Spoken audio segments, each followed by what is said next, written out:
We're going to be reading 1 p.m. of 24 Hours of Nowhere. I fed Plop some treats, so hopefully she doesn't scream in the middle of this, but I don't make the rules. She does.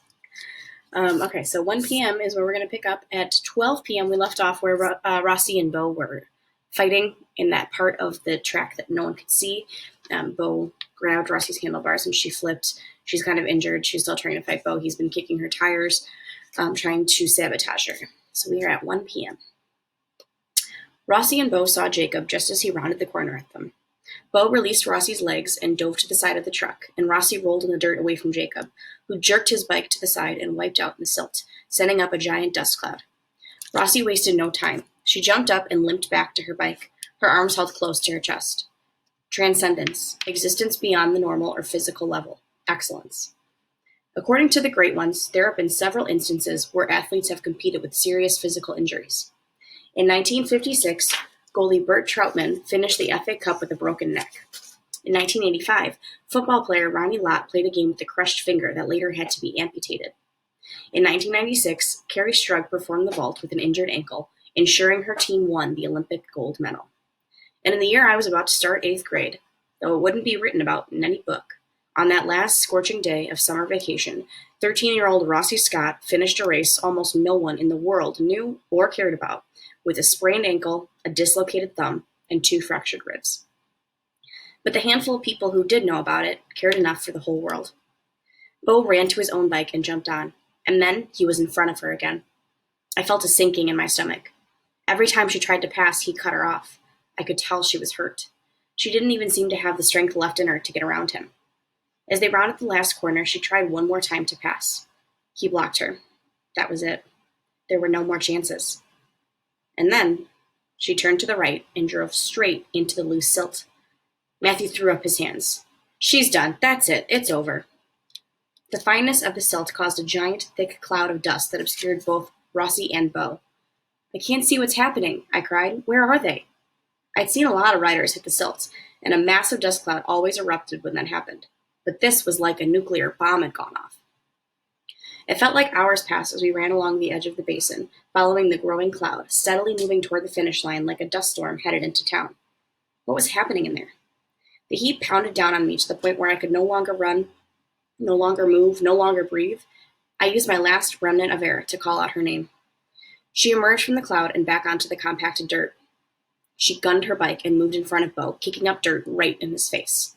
Matthew pumped his fists in the air. Did you see how she just roosted him? And then I had the strength to move again. Matthew and I followed her to the end. Rossi crossed just in front of Bo. Just barely. But it was enough. We ran down to the finish line to meet her. Rossi eased off her bike, removed her helmet and goggles, and limped to us. She was so covered in silt, she looked like she had been dipped in it up to her neck. Her brown eyes sparkled, the outline of her goggles sharp around them. You cheated, Bo spat as he stomped toward us, his boots kicking out so much dust it looked like he was being followed by a dust devil. She did not. I stepped in front of Rossi. No one ever said you can't ride in the silt. If anyone cheated, it was you. You grabbed her brakes. Stay out of this before I put your face in another cactus. He turned to Matthew. What's the matter with you? Matthew stepped back, putting more distance between himself and Bo. What? Letting her use your bike? What the heck, man? Matthew stood up a little straighter and stuck out his chest. Shouldn't have gone back on your deal, Bo. He gulped. You're a liar. Bo went at him, but now I jumped in front of Matthew. Leave him alone. Bo looked surprised for a split second. Then he laughed. Are you going to protect him, you spineless piece of trailer trash? We all live in trailers, I said, but you're the only trash here, Bo. And then I did something I had never, ever done before. I thought of scaling the mountain of rubble in the mine, thinking I would die.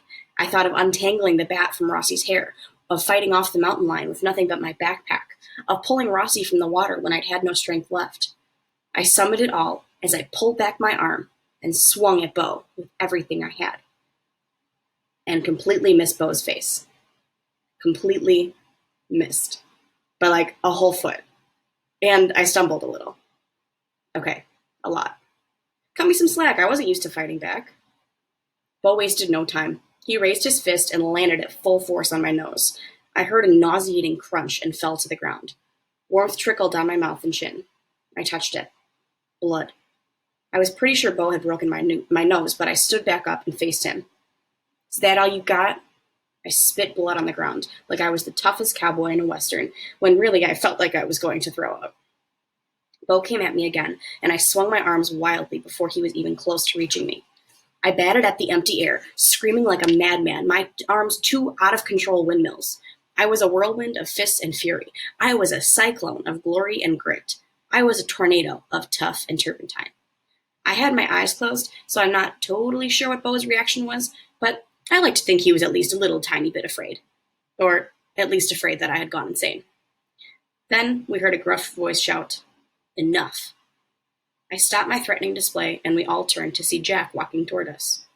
"She cheated," Bo whined. Jack grabbed Bo by his hair. "What's the matter with you? You can't beat a girl at dirt bike racing, and now you're pounding on weaklings?" I rolled my eyes. Really? Did my windmill arms accomplish nothing? Jack let go of Bo's hair, shoving his head at the same time. Bo stumbled and picked up his helmet. "You want to end up in the center like me?" Jack barked. "Or worse, you want to end up like Dad?" It was weird to see Bo cower in front of someone. He stared at the ground and shook his head.